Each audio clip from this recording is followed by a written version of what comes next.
Bonjour à tous, c'est Florence et je vous retrouve aujourd'hui pour une autre présentation de jeu. Je vous présente aujourd'hui le Hurle Normand qui est aussi connu sous le nom de Primal le Normand. Donc c'est une reproduction de l'un des jeux de Petit le Normand les plus anciens. Donc le jeu arrive dans un coffret en dur qui est donc publié par AGM Urania, donc, qui est un éditeur allemand. Et je crois qu'il existe aussi publié par US Games, si je ne dis pas de bêtises. Donc j'ai pris la version de AGM Urania tout simplement parce que je savais que dedans le livret explicatif est traduit en français.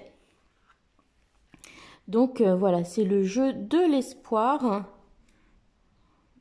Voilà, The Game of Hope. Donc le Primal, le Normand. Alors, du coup, vous avez un livret en allemand, anglais, français, j'imagine. Alors, on va essayer de trouver la partie française. Voilà, le jeu de l'espoir. Donc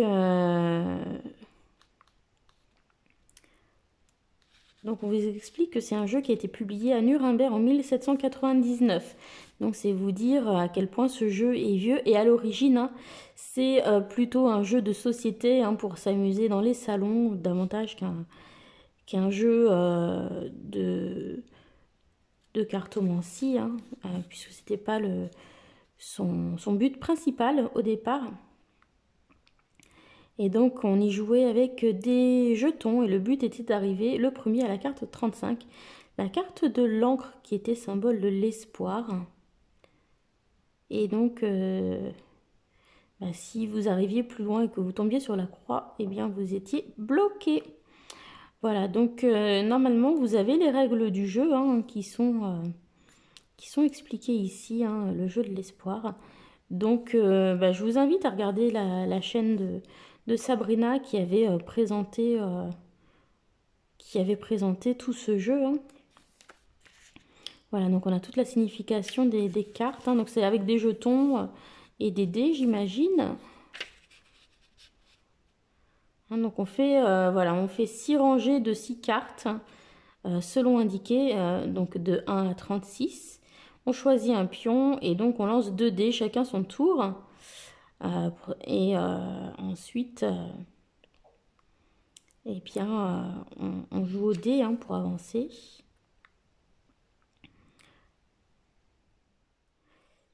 Et donc, ensuite, voilà, vous avez un petit jeu à chaque fois que vous tombez sur une carte. Donc, admettons, vous faites 8. Et bien, celui qui arrive sur le cercueil peut relancer ses dés, mais il ne peut avancer que s'il obtient un double ou si un autre joueur tombe également sur cette carte et ainsi le libère. Donc voilà, il y a un petit côté un petit peu jeu de loi, vous voyez, ce genre de jeu.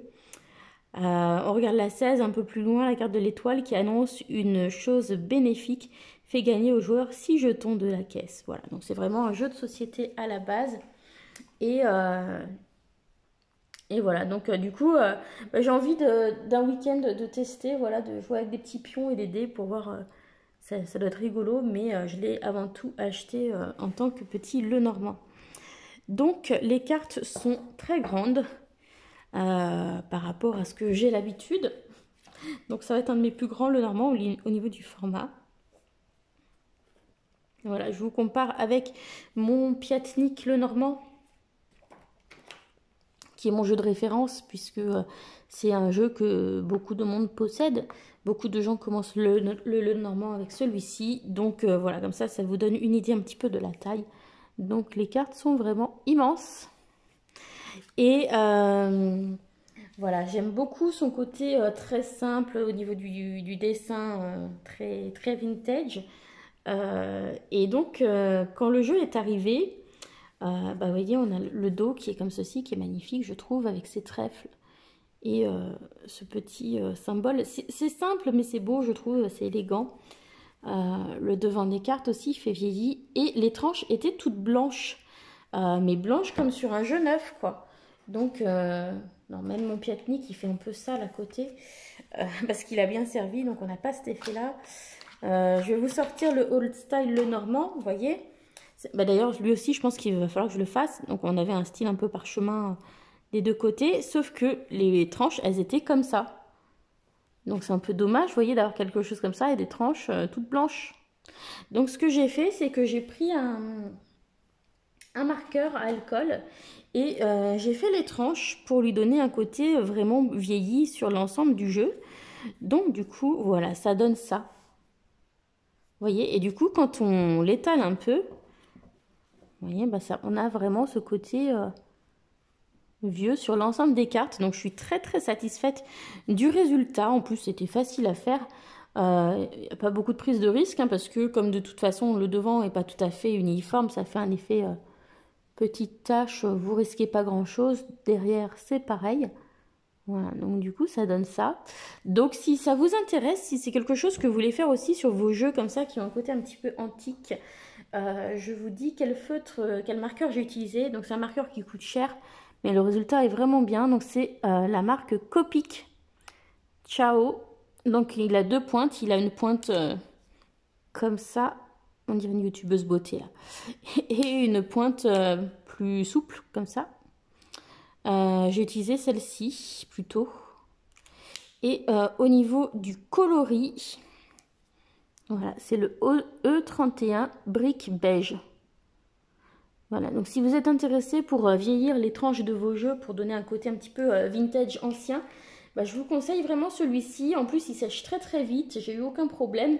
Et du coup, je pense que je vais faire aussi les tranches du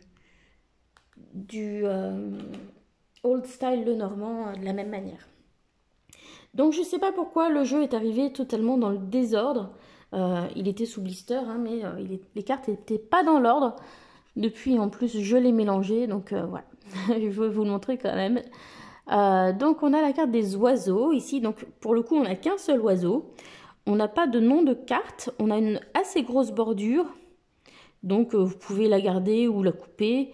Moi je trouvais que ça faisait partie de son charme, hein, de son côté jeu ancien, donc je l'ai laissé. D'un côté on va avoir les cartes à jouer, cartomancie à la française, avec les carreaux, etc. Et de l'autre côté je crois que c'est un système allemand, donc là on a des grelots au lieu d'avoir des carreaux. Et puis on a le numéro de la carte dans le système, le normand. Voilà, ensuite nous avons les poissons. Donc poissons qui sont associés au roi de carreau en français et donc au roi de grelots en allemand. Donc on a plusieurs poissons. La lettre. Donc ici les pics sont associés à des feuilles chez les Allemands. La reine de carreau pour la carte des chemins. L'arbre. Voilà, donc au niveau des cœurs, on a quelque chose qui ressemble. Hein. Mais voilà, je trouve ça assez sympa aussi, hein, d'avoir ce mélange de vieilles cartes à jouer aussi dessinées en haut. La tour. Et j'aime beaucoup les colorations. Les verts sont jolis. On a des teintes un petit peu roses, comme ça. On ne s'attend pas à avoir ce genre de coloration sur des jeux anciens. Et je trouve ça assez doux en fait. Vous voyez, par rapport à un tarot de Marseille où on va avoir des bleus très forts, des verts très forts, etc. Des couleurs très marquées, je trouve qu'ici on a des couleurs finalement assez douces. Et je trouve ça vraiment très joli. Donc la maison avec le roi de cœur. La souris qui grignote. Donc les trèfles sont associés au gland.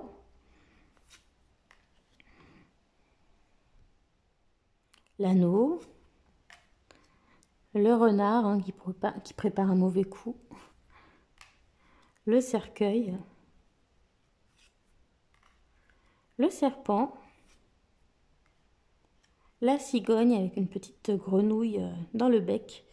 Donc associée à la reine de cœur. J'aime beaucoup la manière dont sont dessinés les personnages. La lune. Le soleil. J'adore ce soleil. Il me plaît, mais vraiment. Voilà. J'aime beaucoup, beaucoup ce jeu. Et bah, c'est mon mari qui me l'a offert pour la Saint-Valentin. Et lui aussi, il a beaucoup aimé en fait ce design très ancien. Il a vraiment craqué dessus. Ça m'a surprise d'ailleurs. Mais voilà, c'était celui qu'il préférait. Et bah, celui-ci, pareil, C'est un jeu où vous pouvez vous faire plaisir hein, parce qu'il n'est pas très cher, franchement. Pour la qualité des cartes, je trouve que ça vaut le coup. Il est à 11 € et quelques sur Amazon.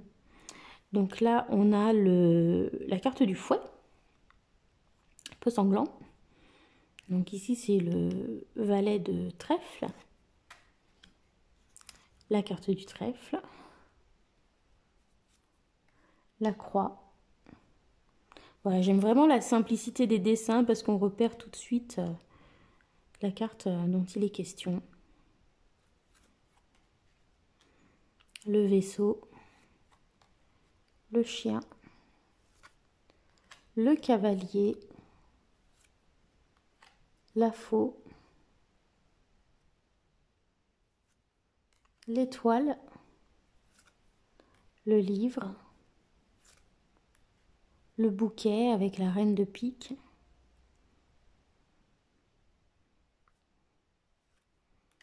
L'encre. L'ours. Le lys, donc avec le roi de pique. Le cœur avec le valet de cœur. Le jardin, donc à ne pas confondre avec la maison. Donc souvent on retrouve la fontaine comme ça dans la carte du jardin. Hein. Voilà. La clé. Le mont. Et les nuages. Voilà, donc sinon le jeu, voilà, le carton est très bien. Il est assez épais quand même. Hein. Je ne m'attendais pas à ce qu'il soit si épais. Je le trouve plutôt agréable. Et puis, bah, il se mélange bien. Hein. Voilà, donc je vais couper, puis je vais vous faire un petit tableau de neuf pour vous montrer un petit peu à quoi ça peut ressembler quand c'est disposé en tableau. Allez, hop, excusez-moi, je vous ai peut-être fait bouger un petit peu. Et je me suis installée dans le salon pour avoir plus de lumière et du coup j'ai un gros pied d'appareil photo devant moi. C'est pas très pratique. Alors je sais pas si je vais réussir à faire neuf parce que les cartes sont vraiment grosses. Elles sont grandes. Donc ce sera peut-être un petit peu coupé. Mais en tout cas ça vous donne un petit aperçu. En tout cas les symboles je trouve ressortent bien hein, comme c'est le cas sur la plupart des jeux anciens. Voilà, et je trouve qu'il y a une simplicité qui est assez charmante dans ces dessins. Certaine naïveté quelque part. Voilà, je trouve que c'est un joli jeu. Voilà, donc je baisse un petit peu. Bah là, vous allez avoir le reflet, donc vous n'allez pas voir grand-chose. Donc là, c'est la carte de l'ours. Vous voyez? Voilà, mais je trouve que c'est un beau jeu. Voilà. Donc, bah, si c'est quelque chose qui vous fait plaisir, hein, n'hésitez pas. Je vous recommande le Hurle Normand. Alors, je vous recommande parce que vraiment, les dessins sont vraiment très lisibles. Et puis, on est vraiment dans l'essence, dans l'origine du Lenormand. Donc, je trouve ça intéressant.